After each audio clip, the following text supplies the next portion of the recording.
Hello friends, welcome back to mixture పొట్లం channel. నేను మీ location. ముందుగా మన ఛానల్కి ఎవరైనా కొత్తగా వచ్చి ఉంటే వెంటనే movie reviews, web series reviews and movie suggestions కోసం మన ఛానల్ అయితే సబ్స్క్రైబ్ చేసుకోండి. ఈ రోజు వెబ్ సిరీస్ రివ్యూ వచ్చేసి అమెజాన్ ప్రైమ్లో తెలుగు రిలీజ్ అయిన Vyooham, starring Sushant Reddy, Chaitanya Krishna, directed by Sri Vaishnav. తెలుగులో 8 ఎపిసోడ్స్తో రిలీజ్ అయిన ఈ వెబ్ సిరీస్ చూసాక నా ఒపీనియన్ వచ్చేసి బాగుంది అని నాకైతే నచ్చింది కూడా. మంచి సస్పెన్స్ని చివరి దాకా మెయింటైన్ చేసి చివరిలో ఒక మెసేజ్తో అయితే ఈ సిరీస్ ఎండ్ అవుతుంది. సీజన్ 2కి కంటిన్యూ చేసే స్టోరీ అయితే ఏం లేదు. In fact all twist and truths 8th ఎపిసోడ్తోనే అన్ని రివీల్ అయిపోతాయి. సో ఎలా కంటిన్యూ చేస్తారో చూడాలి నెక్స్ట్ సీజన్ అనేది. ఫ్రాంక్లీ స్పీకింగ్ ట్రైలర్ చూస్తే నాకైతే ఇంట్రెస్టింగ్ ఫ్యాక్టర్ అయితే ఏది కనపడలేదు. బట్ ఆఫ్టర్ సిరీస్ చూశాక నా ఒపీనియన్ రాంగ్ అని ప్రూవ్ అయింది.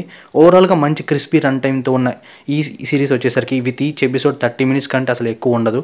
అలా ఫాస్ట్గా అయిపోతుంది చూస్తుంటే. నోట్ ఫ్యామిలీతో అయితే చూడొచ్చు, ఇబ్బంది ఏం లేదు. కమింగ్ టు స్టోరీ లైన్ ఏంటంటే, కొత్తగా అపాయింట్ అయిన ఏసీపీ అర్జున్ అలియాస్ సుశాంత్కి ఒక హిట్ అండ్ రన్ కేసు అయితే తీసుకోవాల్సి వస్తుంది. ఆ కేసులోనే మన Michael alias Chaitanya Krishna and అతని వైఫ్ జెసికా ఇన్వాల్వ్ అయి ఉంటారు. సో ఆ కేసు టేకప్ చేసిన దగ్గర నుండి కంప్లీట్ స్టోరీ మారిపోతుంది. New characters and new twist ఇలా చాలా చూపిస్తూ ఉంటారు మనకి. సో జరిగిన హిట్ అండ్ రన్ కేసు వల్ల లాస్ట్కి ఏమైందని, ఎందుకు అలా జరగాల్సి వచ్చిందని తెలియాలంటే ఈ సిరీస్ చూడాల్సిందే. Coming to positive point of the సిరీస్లోకి వెళ్ళిపోతే, screenplay and story are the major highlight of the series అని చెప్పొచ్చు. Acting wise all characters did a good job. BGM కూడా ఓకే అండ్ సినిమాటోగ్రఫీ కూడా బాగుందని చెప్పొచ్చు. And negative point of the సిరీస్లోకి వెళ్ళిపోతే, అంత నచ్చినా కూడా ఇంకా నెగిటివ్స్ ఏమున్నాయని మీరు నన్ను అడగచ్చు. కాకపోతే నాకు అనిపించిన చిన్న ఫ్లాస్ ఏదైనా ఉందంటే అది కేవలం 2 పాయింట్స్ మాత్రమే.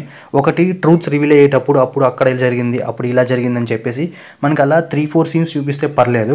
బట్ వీళ్ళు చాలా ఎక్స్ట్రీమ్గా రివీల్ చేస్తారు. ఎలా అంటే ట్విస్ట్లన్నీ కూడా అప్పుడు అక్కడ జరిగింది, ఇంకొకటి జరిగింది, వేరేలా జరిగింది అని చెప్పేసి దాన్ని మనకి చూపిస్తారు. సో దీనివల్ల స్టార్టింగ్ 5 episodes చూసే వాళ్ళకి ఫుల్ కన్ఫ్యూజన్ వస్తుంది, అసలు ఎందుకు జరిగింది, ఏం జరుగుతుందని చెప్పేసి.